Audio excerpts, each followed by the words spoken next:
If you want to be a data scientist, one of the most important skills you can learn is experimentation.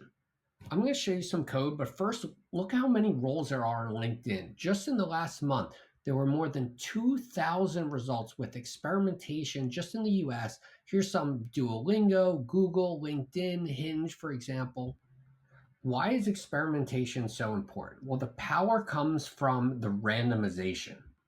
The idea is this: whenever you want to know what the impact of, say, a marketing campaign or a product feature is, you want to have a treatment group and a control group that are equal on all dimensions, other than the fact that the treated group received whatever this treatment is.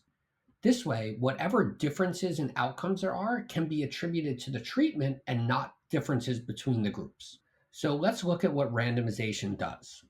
Here I have population data for a variety of geographic levels, such as metropolitan statistical areas, counties, micropolitan areas, etc. In fact, there are 1,840 counties, 540 MSAs, or 384 MSAs, 543 micro areas, and 31 large metropolitan divisions in the United States.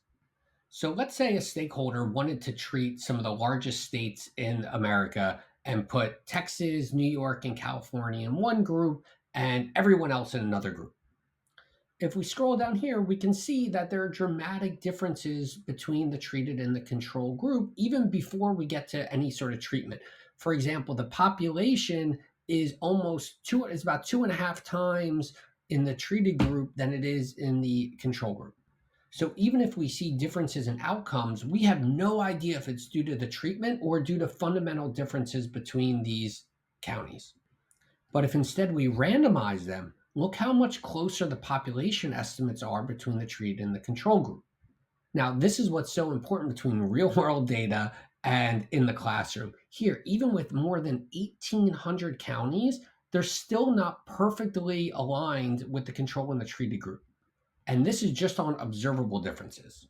Now, the important part of randomization is that it will actually get these groups closer, or as close as we can get, on both observed and unobserved characteristics.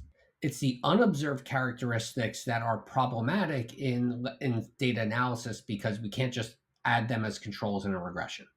Now, when you're randomizing, sample size is incredibly important. Let's look at the difference if instead of using the 1,800 counties, we randomize on these 31 metropolitan areas. So now we randomize on the metropolitan divisions, there are just 31.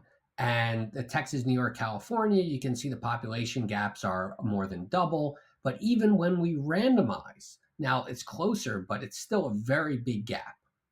So randomization is helpful, but much less so when the sample count is so small.